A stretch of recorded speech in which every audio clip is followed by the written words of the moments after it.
Hello दोस्तों, आपका हमारे चैनल कहानी साहित्य में स्वागत है। आज मैं आपको मुंशी प्रेमचंद जी की जीवनी सुनाने जा रही हूँ। मुंशी प्रेमचंद जी का हमारे हिंदी साहित्य में बहुत ही अतुलनीय योगदान रहा है। उनके द्वारा लिखे हुए काव्य और कहानियाँ विश्व में विख्यात हैं।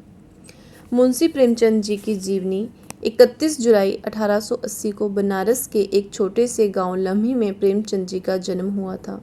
प्रेमचंद जी एक छोटे से और सामान्य परिवार से थे। उनके दादाजी गुरु सहाय राय जो कि पटवारी थे और पिता अजायब राय जो कि पोस्ट मास्टर थे। बचपन से ही उनका जीवन बहुत ही संघर्षों से गुजरा था। जब प्रेमचंद जी महज 8 वर्ष की उम्र में थे तब एक गंभीर बीमारी में उनकी माताजी का देहांत हो गया। बहुत कम उम्र में माताजी के देहांत हो जाने से प्रेमचंद जी को बचपन से ही माता पिता का प्यार नहीं मिल पाया। सरकारी नौकरी के चलते पिताजी का तबादला गोरखपुर हुआ और कुछ समय बाद पिताजी ने दूसरा विवाह कर लिया। सौतेली माता ने कभी प्रेमचंद जी को पूर्ण रूप से नहीं अपनाया। उनका बचपन से ही हिंदी की तरफ एक अलग ही लगाव था, जिसके लिए उन्होंने स्वयं प्रयास करना प्रारंभ किया और छोटे छोटे उपन्यास से इसकी शुरुआत की। अपनी रुचि के अनुसार छोटे छोटे उपन्यास पढ़ा करते थे।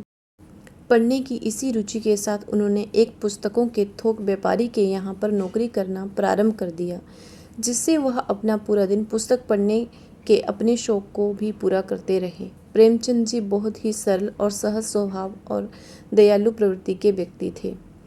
कभी किसी से बिना बात बहस नहीं करते थे। दूसरों की मदद के लिए सदा तत्पर रहते थे। ईश्वर के प्रति अपार श्रद्धा रखते थे। घर की तंगी को दूर करने के लिए सबसे प्रारंभ में एक वकील के यहाँ 5 रुपये मासिक वेतन पर नौकरी की। धीरे धीरे उन्होंने खुद को हर विषय में पारंगत किया, जिसका फायदा उन्हें आगे जाकर मिला। एक अच्छी नौकरी के रूप में और एक मशीनरी विद्यालय के प्रधानाचार्य के रूप में नियुक्त किए गए। हर तरह का संघर्ष उन्होंने हंसते हंसते किया और अंत में 8 अक्टूबर 1936 को अपनी अंतिम सांस ली। मुंशी प्रेमचंद की शिक्षा। प्रेमचंद जी की प्रारंभिक शिक्षा 7 साल की उम्र से अपने ही गांव लम्ही के एक छोटे से मदरसा से शुरू हुई थी। मदरसा में रहकर उन्होंने हिंदी के साथ उर्दू व थोड़ा बहुत अंग्रेजी भाषा का भी ज्ञान प्राप्त किया। ऐसे करते हुए धीरे धीरे स्वयं के बलबूते पर उन्होंने अपनी शिक्षा को आगे बढ़ाया और आगे स्नातक की पढ़ाई के लिए बनारस के एक कॉलेज में दाखिला लिया। पैसों की तंगी के चलते अपनी पढ़ाई बीच में ही छोड़नी पड़ी। बड़ी कठिनाइयों से जैसे तैसे मैट्रिक पास की थी, परंतु उन्होंने जीवन के किसी पड़ाव पर हार नहीं मानी और 1919 में फिर से अध्ययन कर बीए की डिग्री प्राप्त कर ली। मुंशी प्रेमचंद जी का विवाह। प्रेमचंद जी बचपन से ही किस्मत की लड़ाई से लड़ रहे थे। कभी परिवार का लाड प्यार और सुख ठीक से प्राप्त नहीं हुआ। पुराने रिवाजों के चलते पिताजी के दबाव में आकर बहुत ही कम उम्र में 15 वर्ष की उम्र में उनका विवाह हो गया। प्रेमचंद जी का यह विवाह उनकी मर्जी के बिना, उनसे बिना पूछे एक ऐसी कन्या से हुआ जो कि स्वभाव में बहुत ही झगड़ालू प्रवृत्ति की और बदसूरत थी। पिताजी ने सिर्फ अमीर परिवार की कन्या को देखकर विवाह कर दिया। थोड़े समय में पिताजी की भी मृत्यु हो गई। पूरा भार प्रेमचंद जी पर आ गया। एक समय ऐसा आया कि उनको नौकरी के बाद भी जरूरत के समय अपनी बहुमूल्य वस्तुओं को बेचकर घर चलाना पड़ा। बहुत कम उम्र में गृहस्थी का पूरा बोझ अकेले पर ही आ गया। उसके चलते प्रेमचंद जी की प्रथम पत्नी से उनकी बिल्कुल नहीं जमती थी, जिसके चलते उन्होंने उसे तलाक दे दिया और कुछ समय गुजर जाने के बाद अपनी पसंद से दूसरा विवाह लगभग 25 साल की उम्र में एक विधवा स्त्री से किया। प्रेमचंद जी का दूसरा विवाह बहुत ही संपन्न रहा। उन्होंने इसके बाद दिनों तक तरक्की मिलती रही। मुंशी प्रेमचंद जी की कार्यशैली। प्रेमचंद जी अपने कार्यों को लेकर बचपन से ही बहुत सक्रिय थे। बहुत कठिनाइयों के बावजूद भी उन्होंने आखिरी समय तक हार नहीं मानी और अंतिम क्षण तक कुछ ना कुछ करते रहे।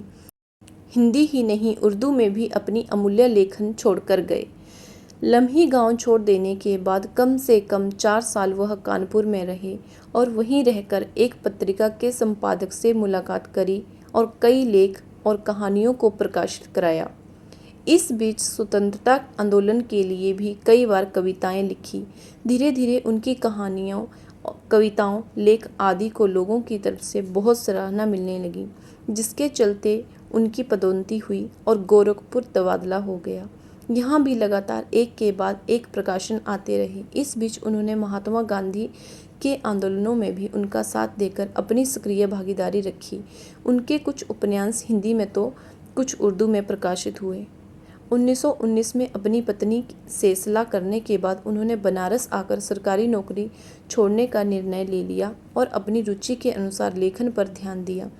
एक समय के बाद अपनी लेखन रुचि में नया बदलाव लाने के लिए उन्होंने सिनेमा जगत में अपनी किस्मत आजमाने पर जोर दिया और वह मुंबई पहुंच गए और कुछ फिल्मों की स्क्रिप्ट लिखी, परंतु किस्मत ने साथ नहीं दिया और वह फिल्म पूरी नहीं बन पाई, जिससे प्रेमचंद जी को नुकसान उठाना पड़ा। आखिरकार उन्होंने मुंबई छोड़ने का निर्णय लिया और पुनः बनारस आ गए।